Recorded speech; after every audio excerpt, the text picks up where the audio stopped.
Alright, in this video I want to cover the process of rendering your stuff out. Regardless of what scene it is, everything's going to have essentially the same kind of workflow that you're going to go through. In this case, I have an animation of Andy just kind of like looking around. It's going to be used for another project for another class. So I'm just going to go in here. I'm going to set up one of my items to be a little bit higher quality. There we go. Hit 6, make sure all my textures show up that I need to. I don't see them showing up, and the reason it's not showing up is because my project isn't set. So I'm going to go to File, Set Project, and make sure I've told Maya what project I'm working in so that all of my materials are set up. Before you even opened your file, you should have had your project set up. Alright, so I'm going to go into the folder that I have this specific file here, which is 2540, character rig, and say set. And then I will reopen the file. So this is Andy hologram head.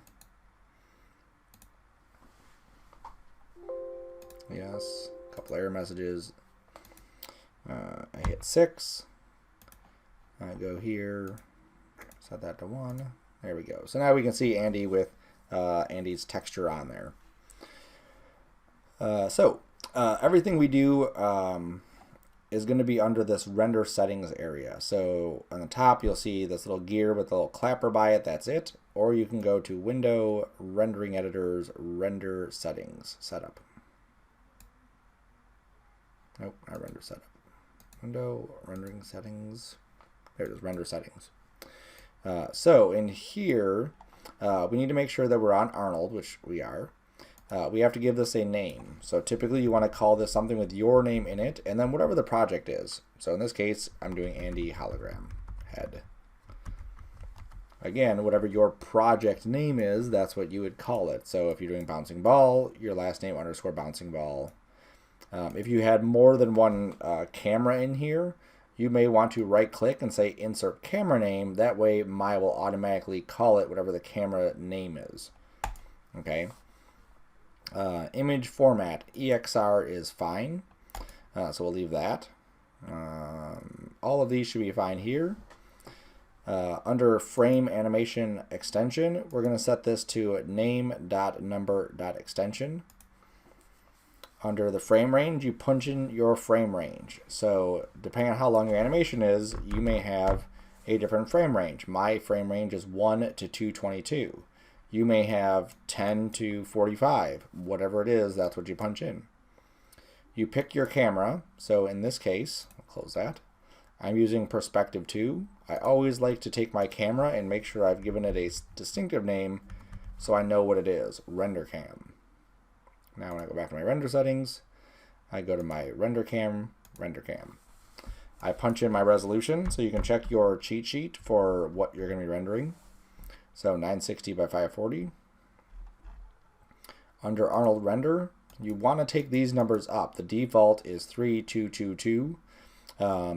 Typically, a camera AA is going to have to be at 4, maybe 5, depending on what you have in your scene. Just so you can see what it does, if I put this at 0,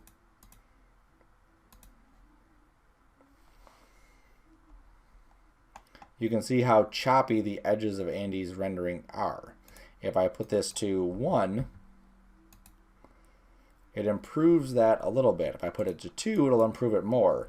On this one, I found specifically that 4 was a good number to have that at. Okay. Now, the more you have, the longer it's going to take to render, but that's fine because that's just how long it's going to take. You want your renderings to look good, and you can see how nice and smooth that is right now. Okay. You don't need to zoom in, this much percent. That's several thousand %. Looking down here, I can see this is 960 by 540, 1 to 1. This is what I'm going to see. So as long as I don't see any blockiness, I'm good with that. Same thing with diffuse. You might get diffuse that looks really grainy or spotty, and you may need to crank that up. Same thing with specular. You may get reflections or highlights that look spotty or grainy, and you may need to pull that up 3, 4, whatever. Typically 4, 3, and 3 are good numbers to go with for some basic scenes that we'll be working on. In this area, there's not anything else that we need to play with except for motion blur. In some scenes, we will use motion blur. So it's important that you obviously have the settings correct so that you render it correctly. Some things that we need to pay attention to is having deformation on or off. Typically you want deformation on, and typically you don't want camera on. Okay, now it'll depend on your specific scene, but having deformation on will make sure that all your stuff gets deformed correctly. Having camera on will blur as the camera is moving. So if my camera swings far to the right, there'll be a lot of motion blur on it and won't really see it. So typically you may not want to have camera on. And then shaders is, in my version, I don't believe it's in yours. You can leave that on or off. I don't think anything specific that's blurring in this one. If you needed to, your motion blur wasn't turning out as smooth as you thought, you may need to take this up to maybe 3, maybe 4. Okay, and that'll help smooth out some of the motion blur. And then center of frame is typically fine. Sometimes I find end of frame looks better. And you'll see it when you render something out that's motion blurred, where the motion blur is happening on it. Okay, sometimes if it's at center or if it's at start, it'll look like the item is actually never actually hitting the item it's supposed to. Like in a bouncing ball, the ball will come in and it'll like look like it's about to hit the ground, but not. It just jumps away. So you may want to put that at end of frame if you're getting some weird results whenever there's a collision supposed to be happening. Okay, center of frame is typically fine. And then that's pretty much it. You don't need to play with anything under system or AOVs. I typically do because I like to render out extra stuff. That's for a different lecture, not for today. But that's typically something that I would have on my scene. Okay, so under the common tab, you gave it a name. We went through these settings here, ... Under here, you changed your sampling and you changed motion blur if it was needed. And then we close it. Now, when we render inside of here, we're going to switch to the rendering menu. We're going to go to render and say render sequence option box.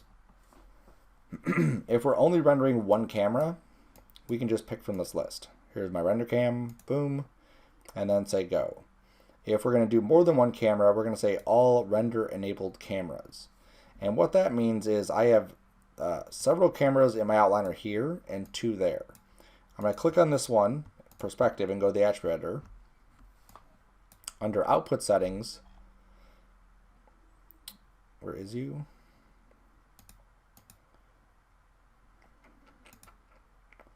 There it is. Perspective is not renderable, so it wouldn't render that one. Top view is not, front view is not, side view is not, perspective 1 is not, but render cam is, so it would render that one. If I want to render out both of these, I would just click on that and say renderable, and then that would render also when I clicked all render enabled cameras. Okay, everything else in here we typically don't need to worry about. So then you hit render sequence and close. And then what this is going to do is it's going to render your stuff out. Now it locks up your screen, it does its thinking stuff. Your job at this point is to watch it and make sure that what it's rendering is correct. If it's rendering from the wrong camera, the lighting isn't there, the materials aren't there, whatever it is, you have to pay attention to all that because it could make or break your animation. You could spend 3 days rendering or a day rendering or an hour rendering, and you come back and your stuff is just not rendering the correct way. If it's rendering the wrong camera, you can just hit escape. I'm going to close this. And I'm going to open up this render view here. This is Maya's render view. This is typically where it renders from. And I'm going to right click. I'm going to hit escape on this again.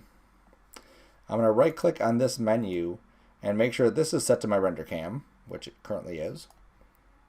And then I'm going to go to the Arnold render view. I can just do open. And then make sure that this is also set to my render cam. And so now if I've made sure those are right, then when I go back to that render sequence, everything should work. And you don't have to worry about deleting files. Once you hit render, let it go through its thing, you're good. It'll just overwrite any of those files. I think it's also important to make sure that your stuff is going into the right spot. I'm going to hit escape for a second just so I can get to this screen underneath this. Come on. I'm hitting escape. There we go.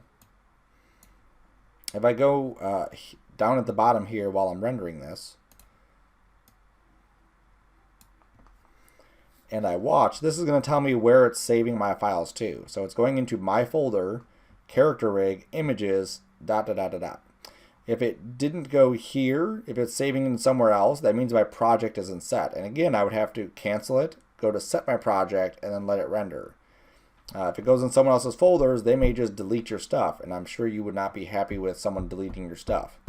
Or they may not know it's your stuff and just get rid of it anyway on accident. Or you just may not ever be able to find it because you named it something weird. Okay? So that's the process of taking your file and then actually rendering it out. The lighting is good in this case. The materials are good. The animation is good. So I'm happy with it. So we render.